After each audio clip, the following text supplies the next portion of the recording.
এই ঈমানের মধ্যে রাসূলুল্লাহ সাল্লাল্লাহু আলাইহি ওয়াসাল্লাম একটা হাদিস বলেছেন। রাসূলুল্লাহ সাল্লাল্লাহু আলাইহি ওয়াসাল্লাম বলেন, লা ইউমিনু আহাদুকুম হাত্তা আকুনা আহাব্বা ইলাইহি মিন ওয়ালিদিহি ওয়া ওয়ালাদিহি ওয়ান নাসি আজমাইন। ততক্ষণ পর্যন্ত তোমরা প্রকৃত মুমিন হতে পারবে না যতক্ষণ পর্যন্ত আমি রাসূল তোমাদের নিকট তোমাদের সন্তান, পিতামাতা সন্তান এবং পাড়া প্রতিবেশী বলতে সমস্ত মানুষ থেকে আমাকে বেশি ভালোবাসবা, আমাকে বেশি ভালো না বাসবা, ততক্ষণ পর্যন্ত তুমি প্রকৃত মুমিন হতে পারবে না।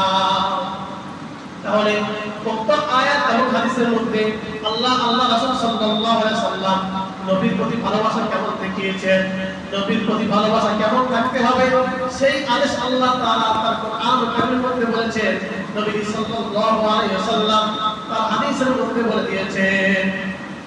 সাহাবায়ে কেরাম রাদিয়াল্লাহু তাআলা নবীকে কেমন ভালোবাসতেন, সাহাবায়ে কেরাম রাদিয়াল্লাহু তাআলা নবীকে যে ভালোবাসা দৃষ্টান্ত দেখিয়েছেন, পৃথিবীর বুকে কোনো মানুষ এর ভালোবাসার প্রতিদান দেখাইতে পারবে না। সাহাবায়ে কেরাম নবীর প্রতি এমন ভালোবাসা ছিলেন, সন্তানদের থেকে বেশি নবীকে ভালোবাসতেন, স্ত্রীদেরকে বেশি ভালোবাসতেন, নিজের মাতা পিতা থেকে বেশি ভালোবাসতেন নবী সাল্লাল্লাহু আলাইহি ওয়াসাল্লামকে। নবীর ভালোবাসা এমন দৃষ্টান্ত তারা দেখিয়েছেন, এজন্য পৃথিবীর বুকে আরে ভালো কোনো মানুষ থাকবে, কেউ এর ভালোবাসা দৃষ্টান্ত দেখাইতে পারবে না। হুদায়বিয়া সন্ধিতে উরওয়া ইবনে মাসউদ রাদিয়াল্লাহু তাআলা মক্কার পৈতৃক সম্প্রদায় থেকে একজন দূত পাঠিয়েছেন নবী সাল্লাল্লাহু আলাইহি ওয়াসাল্লামের দরবারে। নবী সাল্লাল্লাহু আলাইহি ওয়াসাল্লামের দরবারে যখন একজন দূত পাঠিয়েছে উরওয়া ইবনে মাসউদ রাদিয়াল্লাহু তাআলা, এই সাহাবী মাসউদ রাদিয়াল্লাহু তাআলা যখন নবীর কাছে আসলেন, নবীর কাছে আয়েশা দেখলেন নবী সাল্লাল্লাহু আলাইহি ওয়াসাল্লামের কাছে আশ্চর্যজনক জিনিস। নবী সাল্লাল্লাহু আলাইহি ওয়াসাল্লামের কাছে এই ঘটনা দেখেছেন। নবী সাল্লাল্লাহু আলাইহি ওয়াসাল্লামের কাছ থেকে যাওয়ার পর কুরাইশদের কাছে যাইয়া বলল, এই কুরাইশ ভাইরা,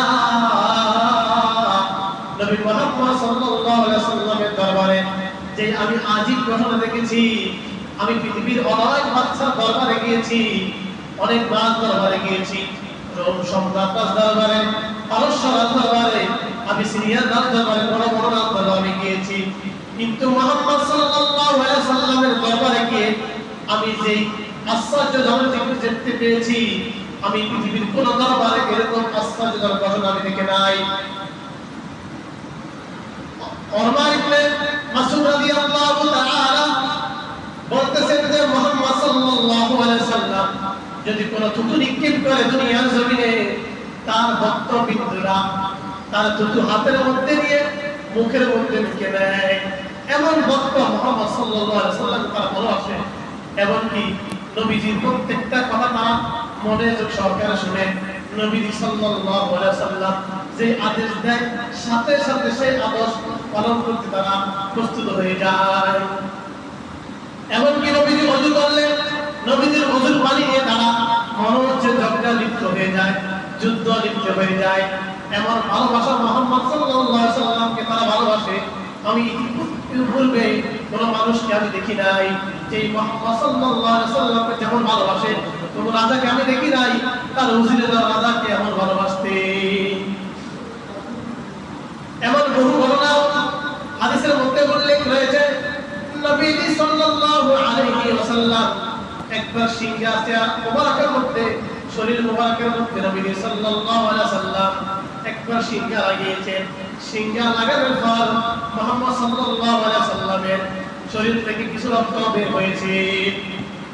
এই রক্ত যখন বের হয়েছে, নবী সাল্লাল্লাহু আলাইহি ওয়াসাল্লামের সাহাবী